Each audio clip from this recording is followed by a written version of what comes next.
ஆண்டவராக இயேசு கிறிஸ்துவின் விலையேறப்பட்ட நாமத்தினாலே ஆண்டவர் எங்களுக்கு கொடுத்ததான ஏஜே பவர் மினிஸ்ட்ரியின் சார்பிலும் குடும்பங்களின் சார்பிலும் அன்பின் நல்வாழ்த்துக்களை தெரிவித்துக் கொள்கிறேன்.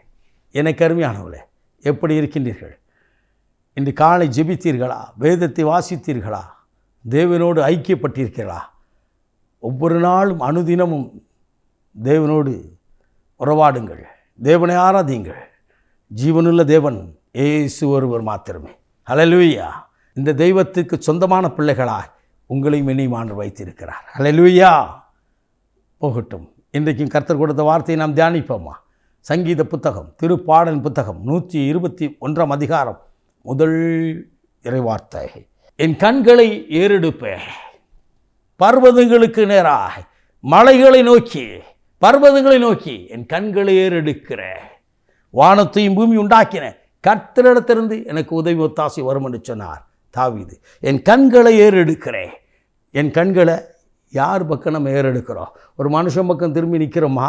எனக்கு ஏதாவது கிடைக்கும், ஏதாவது வாங்கும், ஏதாவது வேணும்னு சொல்லி மனுஷனுடைய தயவுக்காய் கடந்து போகிறோமா?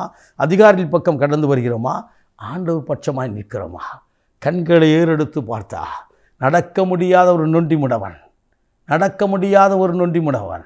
அப்போஸ்தலர் நடபடியின் புத்தகம், திருத்தூதர் பணியின் புத்தகம் 3 அதிகாரத்திலே வாசிக்கிறோம். பேதுருவை யோவானையும் ஏதாவது கிடைக்கும் என்று அவனை பார்க்கிறார். அவர்கள் சொன்னார்கள், என்னிடத்திலே வெள்ளியும் பொண்ணும் அல்ல, இயேசுவின் நாமம் இருக்கிறது என்று சொல்லி அவனை கையை பிடித்து உயர்த்தி அவனை நடக்க வைத்தார்கள். அதே ஆண்டவர் இன்றைக்கு உயிரோடு இருக்கிறார். கண்களை ஏறெடுத்து பார்க்க வேண்டும், மனிதரை அல்ல, தேவாதி தேவனை, வானத்தையும் பூமி உண்டாக்கின தேவாதி தேவனை கண்களை ஏறெடுத்து பாருங்கள். தாவீது அப்படித்தான் சொல்கிறார். வானத்தையும் பூமி உண்டாக்கின கர்த்தரிடத்திற்கு உதவின்னு எனக்கு வந்தா, ஆசீர்வாதம் என்று ஒன்று வந்தா, ஐஸ்வர்யம் என்று ஒன்று வந்தா, அது கர்த்தர் மாத்திரம் கொடுக்க வேண்டும். ஆம், எனக்கு அருமையானவர்களே, திரளான ஆஸ்திக்கு சொந்தக்காரனாய் மாற்றின ஆபிரகாம் குழந்தை பெற்று அந்த ஒரே மகனை ஆண்டவர் சொன்னார், உன் ஏக சுதனாகிய உன் ஈசாக்கை, உன் ஏக புத்திரனை எனக்காக பலிபீடத்தில் கொண்டு பலியிடு என்று சொல்லி அவரிடத்தில் சொல்லும்போது 3 நாள் பயணித்து அவன் கடந்து வரும்பொழுது கண்களை ஏறெடுத்து பார்க்கிறார். அந்த மோரிய மலை, அந்த தேசத்தை, அந்த மலையை ஏறெடுத்து பார்க்கிறார்.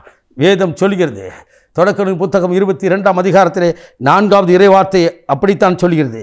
12வது இறைவார்த்தை சொல்கிறது, அவன் பலிப்பீடத்திலே மகனை கிடைத்தி பலியான பொருட்கள் எல்லாவற்றையும் வைத்து, அந்த பலியான பொருட்களுக்காக ஈசாக்க வைத்து பலி செலுத்த வருகிற அந்த நேரத்திலே தன் கண்களை ஏறெடுத்து பார்க்கிறான்.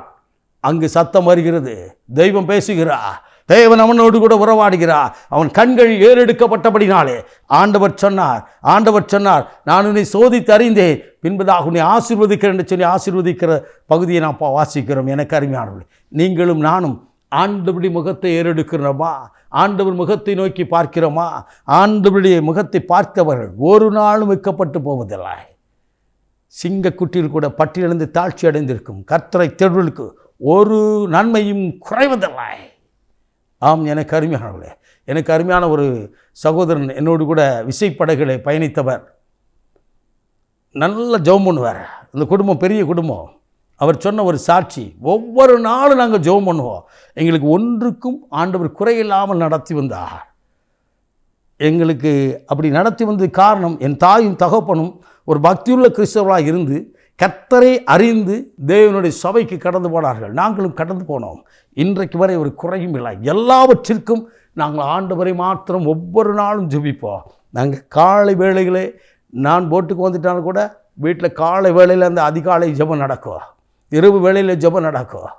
நாங்கள் போட்டில் கூட இருக்கும்போது, விசைப்படங்கள் இருக்கும்போது எல்லோரும் கூடி ஜெபம் பண்ணுவோம்.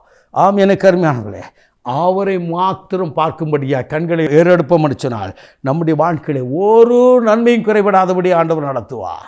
அவரே உதவிகளை அனுப்புவார், அவரே தேவதூதர்களை அனுப்புவார். பாதம் கல்லில் மோதாதபடி அவர் தாங்கி சொல்வார்கள். பகலில் வெயிலாக்கிலும் இரவிலே நிலவாக்கிலும் உங்களை இனி சேதப்படுத்தாதபடி அவர் முகத்தை நாம் பார்க்கும் பொழுது நமக்கு ஒரு பாதுகாப்பை கொடுப்பார். கையின் பிரயாசங்களை ஆசீர்வதிப்பார். நம்முடைய போக்கையும் வரத்தையும் அவர் ஆசீர்வதிப்பார். உடனிருந்து வழி நடத்துவார்.